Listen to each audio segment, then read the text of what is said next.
बेहुदे और बदतमीज होते हैं वो लोग जो मदरसे के पक्ष में बात करते हैं। वो कहते हैं कि ये धार्मिक एजुकेशन देना ये हमारा अधिकार है। घर पे दीजिए ना, घर पे दीजिए।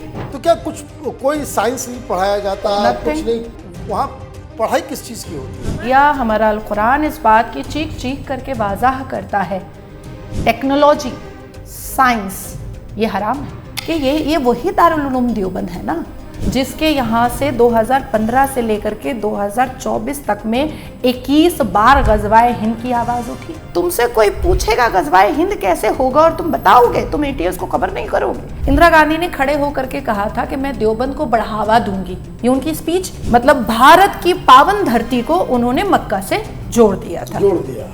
जब सनातनियों को गोबर भक्त कहा जाता है, अंधभक्त कहा जाता है, तो भाई तुम भी अंधभक्त हो।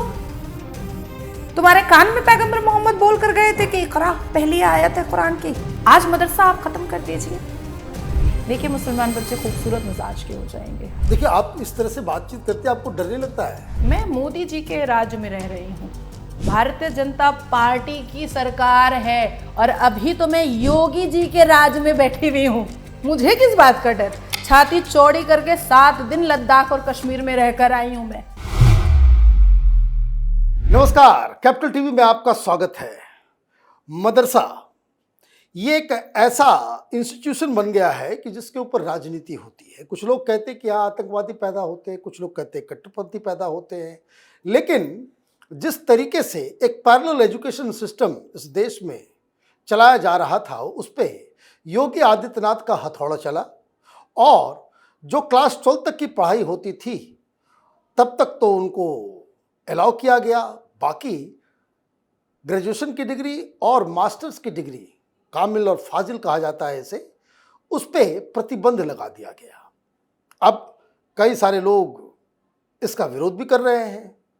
ऑब्वियस सी बात है कि जिन लोगों के मदरसे के ऊपर ताला लगेगा, जिस तरह के जो स्टूडेंट्स जो इन कक्षाओं में जो ऑलरेडी पढ़ रहे थे, उनको भी नुकसान होगा। लेकिन जिस हिसाब से ये विवाद यूपी चुनाव में उठा है, उसको जानने और समझने के लिए कि वाकई क्या इस देश में मदरसा एजुकेशन से इस देश का या मुस्लिम समाज का कुछ भला हो रहा है, क्या ये प्रोग्रेसिव बन रहे हैं या फिर उसी रूढ़िवादी विचारधाराओं में उलझ जा रहे हैं, इसे जानने और समझने के लिए हमारे साथ बहुत ही जाना पहचाना चेहरा नाज़िया इलाही खान जी हैं। आपका बहुत बहुत स्वागत है। पहली बार आप कैपिटल टीवी में हमारे साथ आपकी बातचीत हो रही है। ये बताइए कि मदरसों को लेकर के कुछ लोग इतने टची क्यों हैं? सबसे पहले तो कैपिटल टीवी की का बहुत बहुत आभार कि आपने मुझे बुलाया, प्लेटफॉर्म दिया, और वंदे मातरम, जय मां काली, आपको भी और आपके सभी व्यूअर्स को भी बहुत बहुत धन्यवाद। सबसे पहले मैं आपसे सवाल पूछूंगी, अशहदु अन ला इलाहा इल्लल्लाह व अशहदु अन्ना मुहम्मदन अब्दुहु व रसूलुहु, मतलब बताइए इसका। जहाँ तक जो टूटी फूटी चीज़ें मुझे समझ में आ रही है, इसका मतलब यही है कि सिर्फ अल्लाह ही पूजनीय है। This is what it is. इसको शहादा कहते हैं। हाँ। और नमाज में इसको पढ़ा जाता है, जिस पर अशहदु की उंगली उठाई जाती है। अब आप सोचिए कि जिस भाषा को यहाँ के लोग जानते नहीं हैं, पहचानते नहीं हैं, समझते नहीं हैं, बूझते नहीं हैं, उस भाषा के नाम पर मदरसा चला करके क्या देश को साबित करना चाहते हैं? चाहे वो मुस्लिम पर्सनल लॉ बोर्ड हो, चाहे वो जमायतुल उलमाए हिंद हो, चाहे वो दारुल उलूम देवबंद हो, चाहे वो all India Muslim personal law board. वो कहते हैं कि ये धार्मिक एजुकेशन देना ये हमारा अधिकार है। घर पे दीजिए ना, घर पे दीजिए। नहीं, संविधान भी अलाउ करता है कि नहीं, हम अपने धर्म का जो है वो प्रचार प्रसार कर सकते हैं। नहीं, संविधान आपको ये थोड़ा ही कहता है कि आप हिंदुओं को काफिर बोलते फिरिए। संविधान आपको ये अलाउ थोड़ा ही करता है कि जो व्यक्ति सिर्फ अल्लाह को और सिर्फ अल्लाह के नबी को नहीं मानता, और इसके अलावा दूसरे धर्मों के देवी देवताओं का भी अगर हृदय में इज्जत रखता है, तो वो काफिर हो जाएगा। ये थोड़ी आपको संविधान इजाजत दे रहा है, ये तो झूठ बात है। दूसरी बात मैं बताना चाहती हूँ कि एक मौलवी मुफ्ती 8 साल 10 साल में बनता है, राइट। 1.5 साल 2 साल की उम्र में अम्मा अब्बा जो हैं वो मदरसे के हवाले करते हैं, और वो जब 7 साल 8 साल का होता है, 9 साल का होता है, तो वो मौलाना की पढ़ाई पढ़ करके आता है। एक 9 साल अरबी भाषा पढ़ा हुआ, हिल हिल करके अल कुरान को रटा हुआ व्यक्ति नेशनल न्यूज़ के डिबेट पर बैठ करके जियोपॉलिटिक्स, यूसीसी और चंद्रयान और ऑपरेशन सिंदूर के बारे में बात करता हुआ नजर आता है। क्या पता उसको क्या पता? तो क्या कोई साइंस नहीं पढ़ाया जाता, कुछ नहीं? वहाँ पढ़ाई किस चीज़ की होती है? हमारा इस्लाम, हमारा शरिया, हमारा अल कुरान इस बात की चीख चीख करके वाज़ाह करता है, टेक्नोलॉजी, साइंस ये हराम है। फ़ोन हराम है, कैमरा हराम है, एयर कंडीशन हराम है, ये बिजली बत्ती हराम है।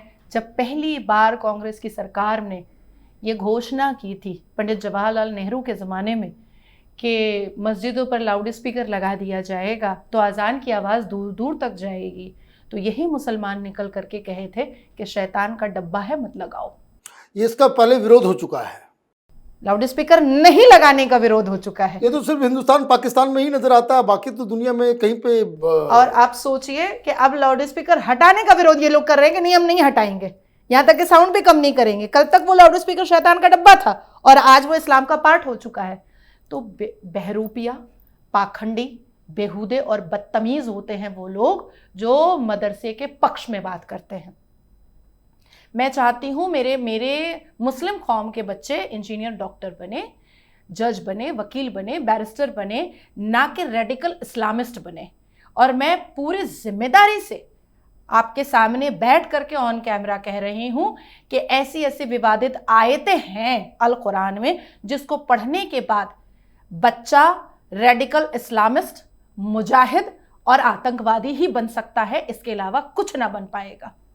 लेकिन वो तो इंटरप्रिटेशन के ऊपर भी डिपेंड करता है। बहुत सारे लोग कहते हैं कि देखिए कुरान में बहुत सारी चीज़ें हैं, हर धर्म ग्रंथ में कुछ ना कुछ होता है, लेकिन उसके इंटरप्रिटेशन के ऊपर डिपेंड करता है कि भाई आप उसको किस तरीके से बच्चों को पढ़ाते हैं या जो ये करते हैं। नहीं, इंटरप्रिटेशन तो वही हो रहा है कि पैगंबर मोहम्मद ने 11 शादियां की तो हम 4 शादी करेंगे। उसके बाद फिर पैगंबर मोहम्मद ने अपने गोद लिए हुए अडॉप्टेड चाइल्ड की वाइफ से निकाह किया, अपनी बहू से, तो हम भी कर लेंगे। दूसरी तरफ ये कुरान मानने को तैयार नहीं है। मज़ार परस्ती कुरान में अल्लाह की नज़रों में, अल्लाह के कलाम में, पैगंबर मोहम्मद की सुन्नत रसूल में मज़ार परस्ती गुनाह है।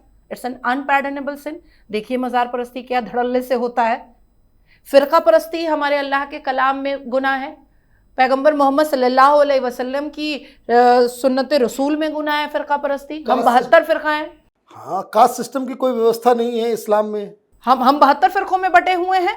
उसके बावजूद भी सोचिए कि पूरे कुरान में एक भी पैगंबर, एक भी प्रॉफिट अदर बैकवर्ड कास्ट नहीं है, शेड्यूल कास्ट नहीं है, शेड्यूल ट्राइब नहीं है, ट्राइबल नहीं है, लेकिन हमारे मुसलमान ओबीसी सर्टिफिकेट लेकर घूमते हैं। जब उनसे पूछ लीजिए कि कौन से पैगंबर हैं जो अदर बैकवर्ड कास्ट के थे, जो तुम ओबीसी सर्टिफिकेट लेकर के देश के उन लोगों का हक मार रहे हो जिनको सच में मिलना चाहिए, तो फिर ये बोलते हैं थप्पड़ मारेंगे अगर किसी पैगंबर को तुमने बोला हमारे पैगंबर अदर बैकवर्ड कास्ट कैसे हो सकते हैं। तब तो मेरे ऊपर ब्लास्फेमी का इल्ज़ाम लग जाता है, तब मेरा सर काटने के लिए चले आते हैं, तब यही सेलमपुर वाले और मुर्शिदाबाद वाले जो हैं वो पाकिस्तान से फंडिंग ले लेते हैं नाजिया का सर तन से जुदा करने के लिए, लेकिन ओबीसी सर्टिफिकेट लेते हैं। तो मुसलमान तो उसी को फॉलो करता है जो उसके पैगंबर ने कहा है। तो कौन सा पैगंबर है? पैगंबर मोहम्मद है क्या अदर बैकवर्ड कास्ट के या शेड्यूल कास्ट के या शेड्यूल ट्राइब के, जो तुम ले रहे हो अदर बैकवर्ड कास्ट का सर्टिफिकेट? देखिए आप इस तरह से बातचीत करते हैं, आपको डर नहीं लगता है? डर नहीं, मैं मोदी जी के राज्य में रह रही हूँ, भारतीय जनता पार्टी की सरकार है और अभी तो मैं योगी जी के राज में बैठी हुई हूँ। मुझे किस बात का डर? छाती चौड़ी करके 7 दिन लद्दाख और कश्मीर में रहकर आई हूँ मैं। कल रात आई हूँ मैं और लद्दाख के मुसलमानों के दुकान में जा करके हर हर महादेव बोला है मैंने, वंदे मातरम, जय माँ काली बोला है मैंने। मुझे वापस हम मदरसे पे आते हैं। मदरसे में ऐसी क्या पढ़ाई होती है कि क्यों ये विवाद होता है कि वहाँ आतंकी बनाए जाते हैं, या फिर वहाँ पे जो साइंस पढ़ाना चाहिए, वहाँ पे कंप्यूटर देना चाहिए, इसका विरोध क्यों होता है मुस्लिम समाज के? देखिए बहुत ही संजीदगी वाली बात है कि आज भी दारुल उलूम देवबंद जो है वो आज भी हज़रत अबू हुरैरा की हदीसों को पढ़ाता है। हज़रत अबू हुरैरा जो गज़वाए हिंद की बात करते थे, हज़रत अबू हुरैरा जो पैगंबर मोहम्मद के काफ़ी करीबी थे। उनके पास एक बिल्ली हुआ करती थी और अरबी में हुरैरा बिल्ली को कहा जाता है। अबू हुरैरा की किताबों को पढ़ाया जाता है। अहमद शाह अब्दाली किसने बुलाया था भारत? यही देवबंद दारुल उलूम ने। अहमद शाह अब्दाली ने क्या किया था भारत में? मराठों को विनाश और खात्मा करने का काम किया था, देश को लूटा था। और अहमद शाह अब्दाली को आज भी दारुल उलूम देवबंद में पढ़ाया जाता है और अहमद शाह अब्दाली की आइडियोलॉजी को आज भी समझाया जाता है बच्चों के सामने। तीसरा कि ये वही दारुल उलूम देवबंद है ना जिसके यहाँ से 2015 से लेकर के 2024 तक में 21 बार गज़वाए हिंद की आवाज़ उठी, मेल पर बात हुई है। खुद ATS ने डिकोड किया है कि मेल पर बात हुई। तो फिर दारुल उलूम देवबंद के सरपरस्त ने क्या कहा? किसी ने पूछा तो मैंने बताया। तुमसे कोई पूछेगा गज़वाए हिंद कैसे होगा और तुम बताओगे? तुम ATS को खबर नहीं करोगे। चौथी बात है कि आखिर रिफॉर्मेशन से मुसलमानों को डर क्यों लगता है? कर तो सब कुछ रहे हो, तुम सब कुछ कर रहे हो, देश की सरकार की योजनाओं से लेकर के हर वो काम कर रहे हो जो तुमको नहीं करना चाहिए, लेकिन इस्लाम में रिफॉर्मेशन तुमको पसंद नहीं है। आज आप सोचिए, देवबंद जब पहली बार भारत में इंदिरा गांधी जी के वक्त में उन्होंने एक सभा की थी देवबंद, दारुल उलूम देवबंद ने, यही उत्तर प्रदेश में, जिसमें कुवैत से, गल्फ से, हर जगह से वहाँ के रिप्रेजेंटेटिव और वहाँ के मुफ्ती, मौलाना, इमाम आए थे। इंदिरा गांधी ने खड़े होकर के कहा था कि मैं देवबंद को बढ़ावा दूंगी। ये उनकी स्पीच है कि मैं देवबंद को बढ़ावा दूंगी। इतनी शानदार एनुअल फंक्शन मैंने कभी नहीं देखा था। ये इंदिरा गांधी का अल्फाज था। लेकिन कुवैत के रिप्रेजेंटेटिव ने क्या कहा था? उन्होंने कहा था कि इस्लाम का ये शक्ल और इतने सारे इस्लामिक इकट्ठा वहां होते हैं जहां हम हज करने जाते हैं। मतलब भारत की पावन धरती को उन्होंने मक्का से जोड़ दिया। तो आप क्यों ये सब बढ़ावा दे रहे हैं? एक शब्द इंदिरा गांधी से नहीं निकला कि भारत माता की जय भी बोलना होगा आपको। तो कैसे ये रिफॉर्मेशन आएगा? तो आएगा कैसे? देखिए, इस देश के प्रत्येक बच्चों के मुंह पर भारत माता की जय तो होना चाहिए, वंदे मातरम होना चाहिए, हर एक बच्चे को। अब तो कानून भी पास हो गया, उसका विरोध कर रहे हैं ये लोग। अब देखिए विरोध हो रहा है, देखिए कितने आराम से। नहीं, हम वंदे मातरम नहीं बोलेंगे। क्यों नहीं बोलोगे भाई? नहीं बोलोगे तो लोटा 3 साल के लिए जेल भी जाएंगे। नहीं बोलोगे तो लोटा कंबल उठाओ और पाकिस्तान भागो। भारत देश में रहना है तो वंदे मातरम तो कहना है, भारत देश में रहना है, भारत माता की जय तो कहना है, बिल्कुल कहना है। मैं ये समझना चाहता हूँ कि ऐसी क्या चीज है वो, माने what drives them to take such a point of view of the world?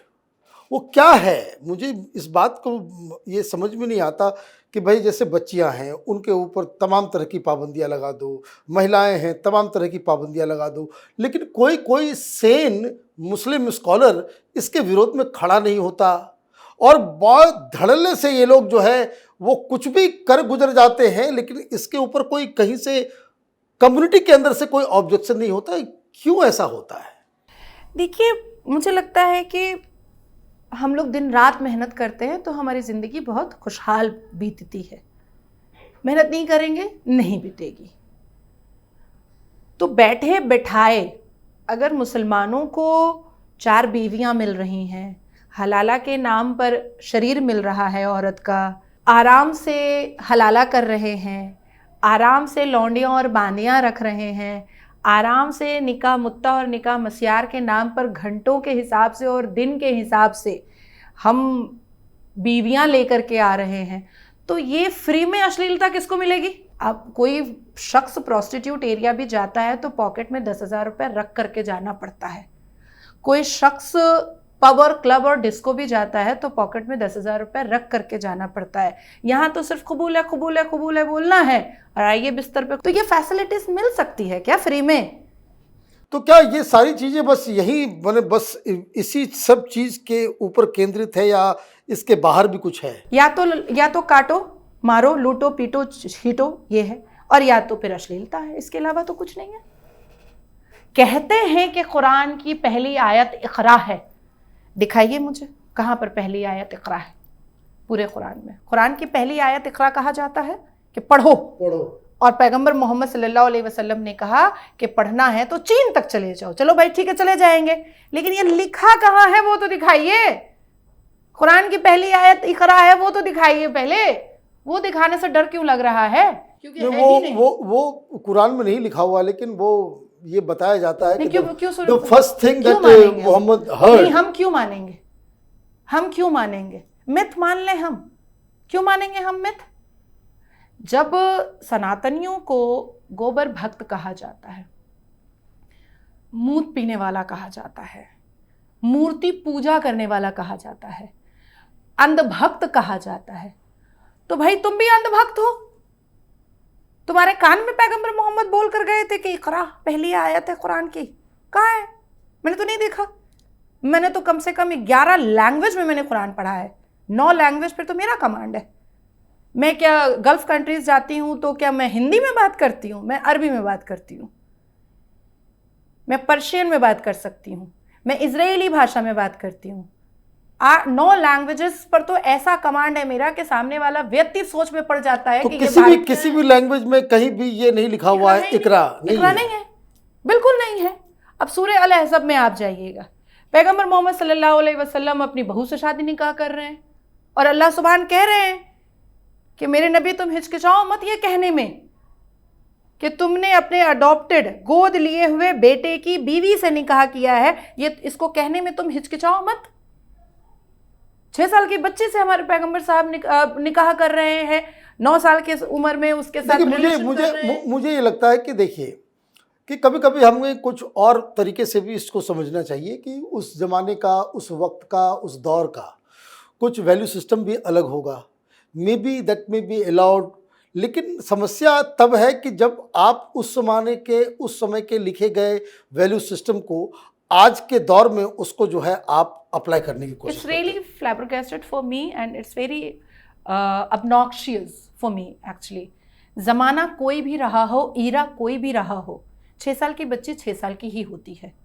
6 साल की बच्ची 60 साल की नहीं हो सकती है, कभी नहीं हो सकती है। ग्लोबल वार्मिंग की वजह से आज हमारे देश की बच्चियों को या इस ब्रह्मांड की बच्चियों को भले ही 10 साल की उम्र में पीरियड्स मेंस्ट्रुएशन होता होगा, लेकिन उस जमाने में 12, 13, 14 साल से पहले मैं बस एक लॉजिक दे रहा था कि आप एक बहुत ही शिक्षित, एक बहुत ही गुणवान, एक बहुत ही सभ्य इंसान है, तो जमाना कोई भी रहा हो, 6 साल की बच्ची 6 साल की ही रहती है और बहू ही रहेगी। बहू तो बहू ही रहती है, जमाना कोई भी हो। अब वापस आते हैं कि क्या ये सारी चीज़ें मदरसों में पढ़ाई जाती है, ये बताया जाता है, या उसके ऊपर कोई विवेचना होती है, या फिर मदरसे के एजुकेशन में सिर्फ रट्टा मारा जाता है, या उसके ऊपर कोई एनालिटिकल माइंड तैयार किया जाता है? रट्टा भी मरवाया जाता है और हिल हिल करके। हालांकि कुरान पढ़ते वक्त रिसाइटेशन, जब हम रिसाइटेशन करते हैं, इबादत करते हैं, तिलावत करते हैं, तो कुरान के हर हुर्फ पर उंगली, शहादत की उंगली रखनी चाहिए, इसको शहादत की उंगली कहा जाता है। रख करके पढ़ना चाहिए। ऊंची आवाज़ में पढ़ें तो और भी अच्छा है, फरिश्ते की आमद होती है, लेकिन हिलना नहीं चाहिए। ये मना है? मना है। मैं पहली बार ये सुन रहा हूँ। हिलना नहीं चाहिए, शैतान हावी हो जाता है दोनों कंधों पर। लेकिन सारे लोगों तो वही पढ़ाया ही जाता है उसी तरीके से। दूसरा कि जिस तरीके से हिंदुओं के खिलाफ और अलग धर्मों के खिलाफ एक नफरत भरी जाती है बच्चों के दिमाग में, हिंदू और अलग धर्मों के त्यौहार के खिलाफ जो नफरत भरी जाती है, वो कहीं ना कहीं मुस्लिम युवा पीढ़ी को ख़राब करने का एक बहुत ही जीता जागता, वो एक मतलब रेडिकल जगह बन चुका है मदरसा। आज मदरसा आप ख़त्म कर दीजिए, देखिए मुसलमान बच्चे खूबसूरत मिजाज के हो जाएंगे, फिर वो थोड़ी थूक जिहाद करेंगे, वो नहीं करेंगे मुझ जिहाद। अच्छा, मुझे एक चीज़ बताइए, आपने कहा कि मैं 10 साल तक जो है आपने मौलाना बना दिया, मतलब क्लास 10 तक आप चले गए, फिर आप आलिम भी बन गए, 12 तक आप चले गए। अब इसके अलावा ये ग्रेजुएशन और एमए में क्या पढ़ाई होती है? नहीं, क्लास 10 जिसको आप बोल रहे हैं, 10 साल में मौलाना और मुफ्ती जो बनता है, 8 साल में मौलाना और 10 साल में मुफ्ती। तो हम जब क्लास 10 में जाते हैं तो हम ज्योग्राफी पढ़ते हैं, कंप्यूटर पढ़ते हैं, इतिहास पढ़ते हैं, मैथ पढ़ते हैं, सारी चीज़ पढ़ लेते हैं। मैथ्स में ही कितनी चीज़ें आ जाती हैं, अलजेब्रा आ जाता है, सेट्स आ जाता है, ज्योमेट्री आ जाता है, क्या नहीं आता है। ये क्या पढ़ते हैं? अल्हम्दुलिल्लाह रब्बिल आलमीन मालिक यौमिद्दीन, यही पढ़ते हैं। वही कुरान ही सिर्फ वही, सिर्फ और सिर्फ वही। इसके अलावा ना वो ज्योग्राफी पढ़ते हैं, ना वो कंप्यूटर पढ़ते हैं, ना वो साइंस पढ़ते हैं, ना वो हिस्ट्री पढ़ते हैं, कुछ नहीं पढ़ते, सिर्फ अरबी। बहिश्ती जेवर एक सिलेबस था एक दारुल उलूम देवबंद में, जिसको हमारे अभी बैन करवाया गया है एनसीईआरटी की तरफ से। बहिश्ती जेवर में आपको पता है क्या बताया जाता था? बेटियों को, मुसलमान बेटियों को बताया जाता था कि अगर तुम्हारे बाप का भी तुम्हारा खाविंद है, मजाजी खुदा है, शौहर है, और अगर वो अपने डिजायर्स को जाहिर कर रहा है, तो तुम्हारी ये जिम्मेदारी है कि तुम उसके डिजायर्स को पूरा करो। और मर्दों को क्या बताया जा रहा है कि अगर राह चलते हुए तुम्हारे डिजायर्स आ गए हैं तो तुम जानवर भी मत छोड़ो। मैं आपको बहिश्ती जेवर की किताब दूंगी, मेरे पास तकरीबन 8000 से ऊपर इस्लाम की किताबें हैं, जो गल्फ कंट्रीज की भी हैं, पाकिस्तान की भी हैं, क्योंकि मैं स्टडी बहुत करती हूँ। ये तो पूरा ब्रह्मांड जानता है कि मैं पढ़ती बहुत हूँ। आप वो बहिश्ती जेवर पढ़ करके मेरे साथ एक पॉडकास्ट कीजिए। आपको नफरत ना हुई मदरसों से तो मेरे नाम का कुत्ता पाल लीजिएगा अपने घर में। आप तो जो बातें बता रही हैं बड़ा शॉकिंग है, और शायद मुझे लग रहा है कि ये सारी बातें मुस्लिम कौम के बच्चों को भी, महिलाओं को भी, और जो रैशनल माइंड के पेरेंट्स हैं उनको भी ये बातें उनको समझाई जानी चाहिए। एक इंसिडेंट हुआ था पश्चिम बंगाल में 2024 का इंसिडेंट है। एक मौलाना ने मदरसे में एक 9 साल की मुसलमान बच्ची, कुरान पढ़ने आती थी, उसका रेप कर दिया। तो मैं गई थी मिलने के लिए अपनी पूरी टीम के साथ। मैंने उसकी माँ से पूछा, मिलने गई थी, लड़ने गई थी? मिलने गई थी। I am such a very polite person. तो मैंने उसकी माँ से पूछा, बच्ची की माँ से, कि क्या मिल गया तुमको? उसकी माँ ने कहा कि आज आंख खुली कि आप सही बोलती थी। वो फोटोज मेरे पास आज भी है, मैं आपको भेज दूंगी, कि आज आंख खुली कि आप सही बोलती थी। आप सोचिए, नेशनल न्यूज पर कुछ ऐसे मौलाना हैं यहीं के दिल्ली एनसीआर यूपी के, जो ये कहते हैं हिजाब के टॉपिक पर कि स्कूल की बच्चियां इतना टाइट शर्ट पहनती हैं, तो आप टाइट शर्ट देखते क्यों हैं? हम तो नहीं देखते, हम तो उसका बहुत भारी स्कूल का बस्ता देखते हैं। हाँ, उसका पसीना देखते हैं, उसका थका हुआ चेहरा देखते हैं।